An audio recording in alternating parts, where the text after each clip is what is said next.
மிக்க தோழர்களே, தோழர் பி. சீனிவாசராவ் அவர்களின் தலைமறை வாழ்க்கையில் எனது அனுபவம் என்ற நூலின் தொகுப்பிலிருந்து 6வது கடிதம். நாள் 22/3/1947. பிரியமிக்க சாகர், நான் திருச்சியை விட்டு 17ஆம் தேதி புறப்பட்டேன். கவர்னரின் இடத்தை 18ஆம் தேதி சென்றடைந்தேன். அகில இந்திய தொழிலாளர் சங்க காங்கிரஸ் தனது கொண்டாட்டங்களுக்காக கடலூர் சென்று கொண்டிருந்த கைத்தறி நெசவாள தோழர்களை ரயிலில் பார்த்தேன். ரயில் பிரயாணத்தின் போது நான் இருந்த வண்டிக்குள் ஒரு டாக்டர் ஒரு சின்ன ஸ்டேஷனில் இருந்து ஏறினார். கீழ்வரும் சம்பாஷணை அவருக்கும் வண்டியில் இருந்த ஒரு எஃப்எஸ்ஓவுக்கும் பிற்கா சப்ளை ஆஃபீஸர் நடந்தது. எஸ்எஃப்ஓ ஆஃபீஸர்: டாக்டர் சார், உங்கள் பணத்தை எங்கே போடுகிறீர்கள்? நிலத்தில் மாத்திரம் போடாதீர்கள். கம்யூனிஸ்டுகள் கிசான் சபைகள் அமைத்து கொண்டு வரியை குறைக்க வேண்டும் எனவும் சரிவாரம் கேட்டும் மிராசுதாரர்களின் வாழ்க்கையை நரகமாக்கி வருகிறார்கள். டாக்டர்: அதெல்லாம் ஒன்றுமில்லை. இப்பொழுது காங்கிரஸ் அதிகாரத்தில் இருக்கிறது. அவர்கள் இந்த நடவடிக்கைகள் எல்லாம் அடக்கி ஒடுக்கி விடுவார்கள். ஆதலால் இவர்களை பார்த்து நீங்கள் பயப்பட வேண்டியதில்லை. எஃப்எஸ்ஓ: காங்கிரஸும் ஜனங்களின் மேலே தான் ஆதாரப்பட்டிருக்கிறது. அது என்றென்றைக்கும் மக்களை அடக்கி ஒடுக்கி கொண்டே இருக்க முடியாது. போதாக்குறைக்கு 1-2 காங்கிரஸ்காரர்களும் இந்த நடவடிக்கைகளில் சேர்ந்திருக்கிறார்கள். ஆதலால் சர்க்கார் ஒரு ஒப்பந்தத்திற்கு வந்து ஒரு சட்டம் நிறைவேற்றும்படி நிர்பந்திக்கப்படும். டாக்டர்: பின் பணத்தை போட நல்ல இடம் எது? உங்களுக்கு எது சிறந்ததாகப்படுகிறது? எஃப்எஸ்ஓ: நகரத்தில் சில வீடுகளை கட்டுங்கள். உங்களுக்கு மாதந்தோறும் வாடகை கிடைக்கும். இந்த கட்டத்தில் ஒரு கை நெசவு தொழிலாளி குறுக்கிட்டு, இது கூட பிரயோஜனமில்லை, பாருங்கள் லண்டனில் என்ன நடக்கிறது என்று என கூறினார். எஃப்எஸ்ஓ: என்ன நடக்கிறது? கைத்தறி நெசவு தொழிலாளி: பெரும் பெரும் உல்லாச மாளிகைகளெல்லாம் தங்குவதற்கு இடமில்லாத ஏழை எளிய மக்களை அழைத்து சென்று அங்கே வசிக்கும்படி அந்த கம்யூனிஸ்டுகள் கூறுகிறார்கள். மதராஸில் கூட இம்மாதிரியான இயக்கத்தை கம்யூனிஸ்டுகள் நடத்தப்போவதாக நான் கேள்விப்பட்டேன். எந்த சுரண்டுபவனும் தன் பணத்துடன் எங்கும் பத்திரமாக இருக்க முடியாது. எஃப்எஸ்ஓ: நீ ஒரு கம்யூனிஸ்டா? கைத்தறி நெசவா தொழிலாளி: நான் கம்யூனிஸ்ட் இல்லை. கம்யூனிஸ்டுகள் என்ன சொல்லுகிறார்களோ அதைத்தான் நான் சொன்னேன். நான் அவர்களுடைய கூட்டங்களுக்கு அநேக தடவைகள் சென்றிருக்கிறேன். டாக்டர் கைத்தறி நெசவு தொழிலாளியை பார்த்து: நீ சொல்லுகிறாய் நாங்கள் சுரண்டுகிறோம் என்று. நான் ஒரு டாக்டர். நான் யாரையும் சுரண்டுவதில்லை. நானும் உழைத்துத்தான் ஊதியம் பெறுகிறேன்.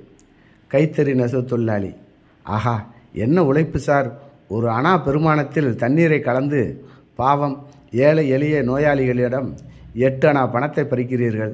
மருந்தில் தண்ணீரை கலைக்கும் அந்த கடினமான வேலைக்கு 7 அணா கூலி வேண்டியதுதான் என கேலியாக சிரித்து கொண்டே கூறினார்.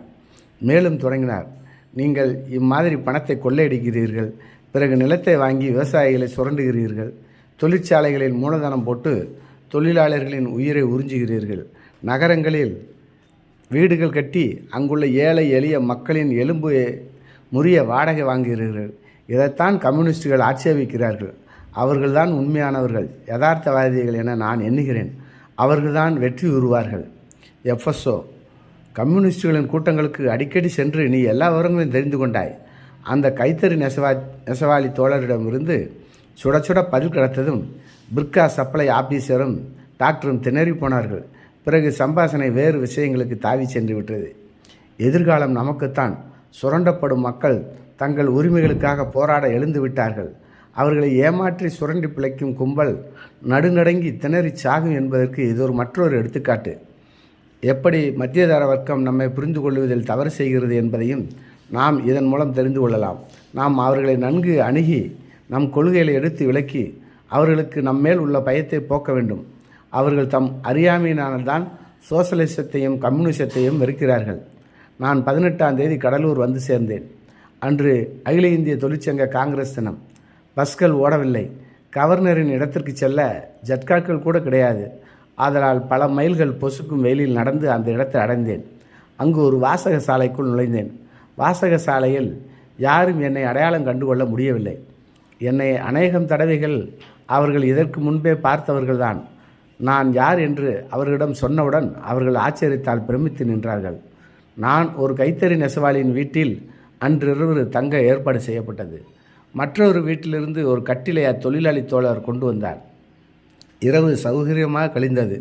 மறுநாள் காலை எனக்கு 1 டஜன் இட்லிகள் கொண்டு வந்தார்கள். ஆனால் என்னால் 4க்கு மேல் சாப்பிட முடியவில்லை. அதற்கு பின் எனது ஜாகை பெரிய அரண்மனை போன்ற மாளிகைக்கு மாற்றப்பட்டது. அது வருடத்தில் 8 மாதங்கள் காலியாகத்தான் இருக்கும். ஒரு பெரிய கள்ள மார்க்கெட்டு திமிங்கலத்திற்கு அது சொந்தமானது. ஆனால் அது காலியாக இருக்கும் நாட்களில் அதை கவனித்து கொள்ளும் வேலைக்காரர் நம் தோழர்களில் ஒருவர். எனக்கு நல்ல உணவு நெசவாளி தோழரின் வீட்டிலிருந்து வந்து கொண்டிருந்தது.